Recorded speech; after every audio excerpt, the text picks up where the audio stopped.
In today's video, I want to show you guys how you can change the country in your Amazon Fire TV stick. Okay, for the first step, we can go to the right, and when we are here, we can click on the settings here on preferences. So, and then we go down, and here we have the location. So here we can enter our zip code or postal code, and this will change our location, and we also can change the time zone or the language. But to really change your country, you have to download a VPN. So what we can do is go in the App Store, and in the App Store we can look for a VPN. So go into the search bar, and here we type in where is it, VPN.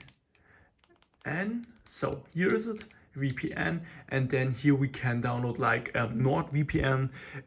This costs money, but Proton VPN is for free, or CyberGhost VPN also costs money, or Hola VPN is also free. So, and then we can download this, and in this app we can change our our IP address. So, and here we can select the virtual location like Germany, United Kingdom, France, or Albania, or something else. Yeah, and this is what you can do. If I could help you with the video, please leave a like and subscribe. If not, write down in the comments, we will find the solution, and then see you next time.